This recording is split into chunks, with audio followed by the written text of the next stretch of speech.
Hello everyone, आज start करेंगे हम अपना एक नया बहुत ही ज़्यादा important topic stress strain curve. That is a diagram for the ductile material under tension test. Ductile material में हमने इस बार लिया है माइल्ड स्टील।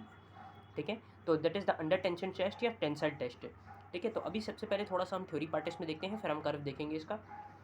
तो on the basis of percentage elongation we can decide the ductile and brittle material. अब सबसे पहले पता होना चाहिए डक्टाइल और ब्रिटल मटेरियल क्या होते हैं।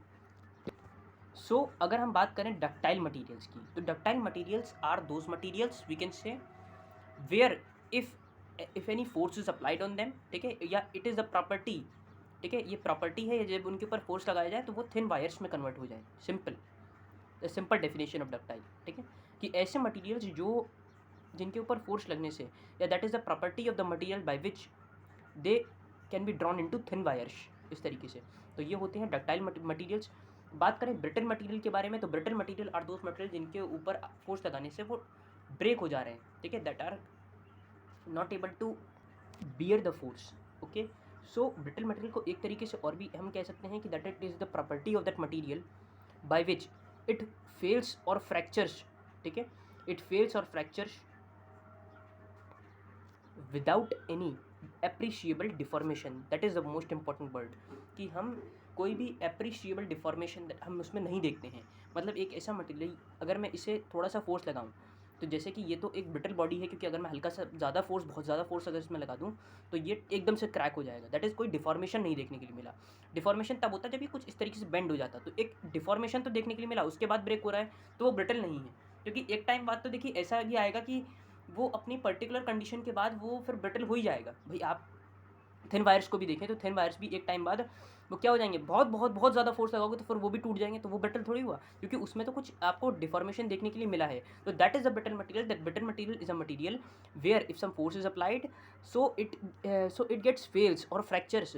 ठीक है, due to without any appreciable deformation. ठीक है, दैट इज़ ब्रिटल मटेरियल। तो अब बात करते हैं डक्टाइल और ब्रिटल, आपको समझ में आ गया। अब आगे बढ़ते हैं। If percentage elongation is less than. ठीक है, अगर हमने एलोंगेशन को देखा, परसेंटेज एलोंगेशन क्या है, एक तरीके से परसेंटेज एलोंगेशन स्ट्रेन की बात हो रही है।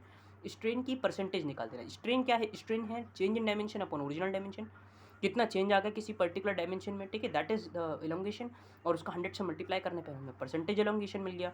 ठीक है, तो परसेंटेज एलोंगेशन अगर हमारा लेस देन है 5% से, तो वो ब्रिटल है। ज़्यादा लेस देन 15 है और 5% से ज़्यादा है, तो ये एक इंटरमीडिएट डक्टाइल मटेरियल हो गया। अगर परसेंटेज एलोंगेशन ज़्यादा हो गया तो वो कंप्लीटली डक्टाइल मटेरियल हो गया। ठीक है, अब देखिए ये मैंने कुछ आपको दिया हुआ है कि ये मान लीजिए मैंने एक रॉड ले ली है, और रॉड को मैं कुछ कंप्रेस कर रहा हूँ, तो ये कंप्रेस हो जा रहा है। ये क्या हो जा रहा है, कंप्रेस हो जा रहा है। इसकी लेंथ भी अभी उतनी है, और ये एक वायर की फॉर्म में कन्वर्ट हो रहा है, मतलब एक पतले वायर की फॉर्म में कन्वर्ट हो रहा है। It is converting into a thin wire. ठीक है, अब इसमें कुछ एग्जांपल्स होते हैं, जैसे कि ब्रिटल का एग्जांपल हो गया cast iron, glass, graphite, these are the example of brittle materials. जैसे कि अगर मैं एक पेंसिल की लेड को देखूं, तो पेंसिल की लेड को अगर मैं अपने हैंड में लूं तो वो हल्के से फोर्स से वो ब्रेक हो जाएगी, तो कोई भी एप्रिशिएबल डिफॉर्मेशन देखने के लिए नहीं मिला, और वो फेल हो गई, फ्रैक्चर हो गई। That is a brittle material. Ductile में कौन कौन से आ जाते हैं, गोल्ड, सिल्वर, कॉपर, एक ऐसे मटेरियल्स हैं जो हमारे डक्टाइल के एग्जाम्पल हैं। जैसे कि ये आप देख सकते हैं, मैंने लिख दिए हैं, तो ये पूछे जाते हैं। अब ये ductility, brittleness, name of ductile and brittle material, ये इंपॉर्टेंट टॉपिक्स हैं जो एग्जाम्स में पूछे जाते हैं, कि भाई बताइए इन सब के नाम क्या हैं। ठीक है, तो आप इस तरीके से, मतलब इन सब के नाम और इन सब की डेफिनेशन पूछी जा सकती है, तो वो भी हम आगे कवर कराएंगे, बट ये इंपॉर्टेंट क्वेश्चन है, मैंने मेंशन कर रखा है। अब बात करते हैं स्ट्रेस के बारे में। स्ट्रेस और प्रेशर में अंतर क्या होता है।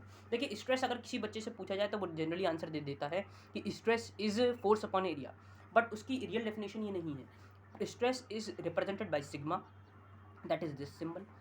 Also stress is the internal resistive force. मैंने इस बॉडी के ऊपर कुछ फोर्स लगाया, अब आप कहेंगे इस फोर्स किसी पर्टिकुलर एरिया के ऊपर एक्ट करना ये स्ट्रेस हो गया, तो ये रॉन्ग है। इस बॉडी के ऊपर जो मैं फोर्स लगा रहा हूँ, तो उसमें जो ये बॉडी अपने आप को रेजिस्ट करने के लिए, टूटने से बचाने के लिए जो फोर्स लगा रही है, that is internal resistive force, that is the stress per unit area. ठीक है, तो internal resistive force per unit area is stress. ठीक है, तो जो रेजिस्टिव फोर्स बॉडी को लग रहा है to to neglect the deformation, ठीक है, कि इससे वो अवॉइड कर सके कि उसमें डिफॉर्मेशन ना आए, दैट इज स्ट्रेस। यूनिट इसकी सेम रहती है प्रेशर से, तो दैट इज डिफरेंस सिर्फ और सिर्फ इतना है कि यहाँ पे हम इंटरनल रेजिस्टिव फोर्स की बात करते हैं, और प्रेशर में हम एक्सटर्नल फोर्स की बात करते हैं, that is force upon area. बाकी सब चीज़ें सेम होती हैं, सिंबल इसका पी से रिप्रेजेंट करते हैं। ठीक है, अब देखिए स्ट्रेस की डेफिनेशन भी पूछ ली जाती है, तो स्ट्रेस की डेफिनेशन क्या होती है, stress is defined as the magnitude of internal resistive force developed at a point against the deformation ठीक है, कोई भी deformation against to the deformation cause due to externally applied load on a particular member. ठीक है, कि that means वही मैंने आपको बता दी कि स्ट्रेस क्या है, एक इंटरनल रेजिस्टिव फोर्स है जो किसी पॉइंट पर लग रहा है, इस पॉइंट पर लग रहा है, मान ली मैंने इस पॉइंट पे लगाया तो इस पॉइंट पे जो फोर्स लग रहा है that is magnitude of the internal resistive force develop at a point against the deformation. ठीक है, तो उस डिफॉर्मेशन के अगेंस्ट में जो लग रहा है दैट इज द स्ट्रेस। ठीक है, that is applied on a particular member. Next is strain. Strain मैंने अभी आपको बताई है जब डेटिल डिस्कस कर रही थी कि स्ट्रेन क्या होता है, change in dimension upon original dimension, कितना चेंज आ गया उसकी पर्टिकुलर डायमेंशन में, डिनोट किसे कराया जाए इसे एप्सिलॉन से। अब देखिए स्ट्रेस स्ट्रेन कर्व क्या है, इस तरीके का एक ग्राफ है। ठीक है, जिसमें इस तरीके एक स्ट्रेट लाइन होती है ओ से ए के बीच में। अब ये ओ से ए के बीच में क्या है, तो ओ से ए के बीच में रीजन को कहा जाता है प्रोपोर्शनल लिमिट।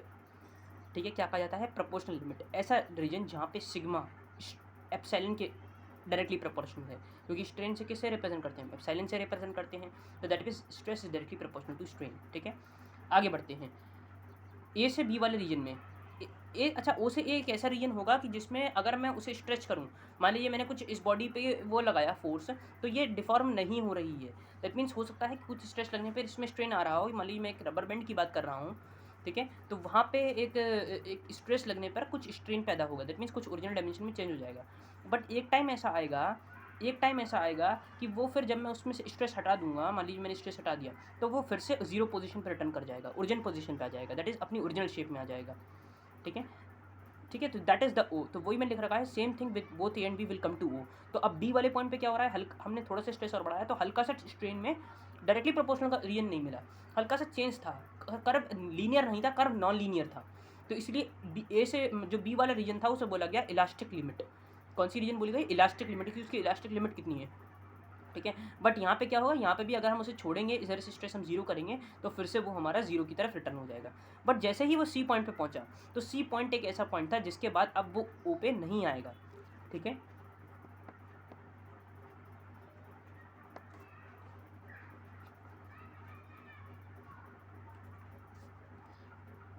इसलिए हमारा क्या है कि जो हमने पॉइंट सी को नाम दिया है, तो वो पॉइंट सी हमारा किस नाम से रिप्रेजेंट होता है, अपर यील्ड पॉइंट से। जैसे कि आप देख सकते हैं कि point C is called the upper yield point. अब ये क्या है, ये हमारा एक पॉइंट है परमानेंट डिफॉर्मेशन का, that is it is a point of permanent deformation, at ऐसा पॉइंट जिसपे हमें परमानेंट डिफॉर्मेशन देखने के लिए मिलता है। जैसे ठीक है, एक मतलब उसमें डिफॉर्मेशन कुछ नज़र आ गया हमें। ठीक है, वो अब जीरो पे नहीं रिटर्न कर रहा था। From point see the body will not return in its original state. ठीक है, ये हमने लिख भी रखा है। उसके बाद अब एक ऐसा पॉइंट आएगा कि जब स्ट्रेस हमारा कम हो गया, इंटरनल रेजिस्टिव फोर्स कम हो गया, बट स्ट्रेन हल्का सा इंक्रीज हो गया। बट जनरली सी और डी को ही देखिए अलग अलग बनाया हुआ है, बट जनरली कुछ बुक्स में इसे डी यहाँ पे दिखाया गया होता है, दैट इज़ बिल्कुल पास पास में दिखाया होता है, बहुत कम डिस्टेंस के लिए। तो बस ये रिप्रेजेंटेशन है कि भाई हल्का सा आपको डिपिक्शन देने के लिए कि हाँ भाई हल्का सा चेंज होता है, ऐसा नहीं है। ठीक है, तो इसीलिए हमारा जो ईडी है, अब देखिए इसमें कुछ रीजन्स के नाम दिए गए हैं। जो ईडी है वो होता है इलास्टिक डिफॉर्मेशन। तो ये जो है डीई, ये जो ईडी रीजन है इसे बोला गया इलास्टिक डिफॉर्मेशन। E2F।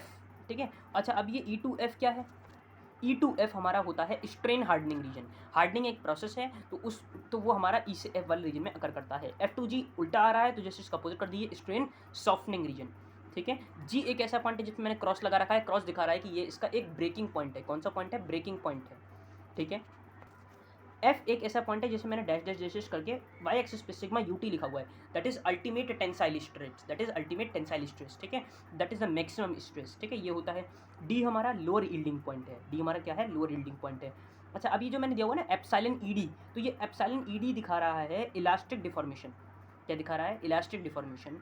ठीक है, और अगर हम बात करें दैट इज, ठीक है, ये जो ED है, ये ED इलास्टिक डिफॉर्मेशन नहीं है, दैट इज ईडी जो है वो ये वाला ईडी हमारा इलास्टिक डिफॉर्मेशन है।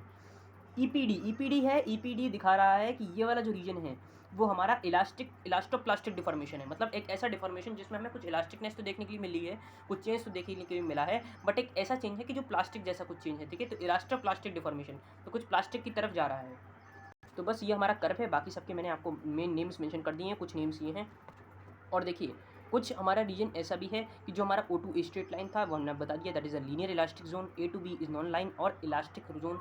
D2E is yielding region, D2E yielding region था। ठीक है, that is not the elasto deformation. ठीक है, वो ध्यान रखिएगा, that is D2E is yielding region, that is yielding region. E2F is strain hardening region due to dislocation. Dislocation, ये note करने वाला पॉइंट है कि डिसलोकेशन की वजह से स्ट्रेस जो था वो ई से एफ में इंक्रीज हो गया था। जो हम ये वाला कर्व देख रहे थे, इस टाइप से जो कर्व बन रहा था ऊपर की तरफ जा रहा था, हुआ ये इस तरीके पेन के मूवमेंट को नोटिस करिए तो ये जो ग्राफ था ये हमारा डिसलोकेशन की वजह से हमारा इसमें जो स्ट्रेस था वो बढ़ रहा था। F2G क्यों? क्योंकि कुछ उसकी अपने ओरिजिनल लोकेशन कुछ डिफरेंस आया, दैट इज़ तो F2G हमने आपको बता दिया स्ट्रेन सॉफ्टनिंग रीजन, तो ये इसे हम कहते हैं नेकिंग रीजन भी इसे कहा जाता है। सो आई होप आपको इतनी चीज़ें क्लियर हुई होंगी। इसके अलावा इसमें कोई भी डाउट हो तो आप पूछ सकते हैं हमें कमेंट सेक्शन में, ठीक है। बाकी इसके बाद जो वीडियो आएगा जिसमें हम डिस्कस करेंगे different mechanical properties. Thank you, have a nice day.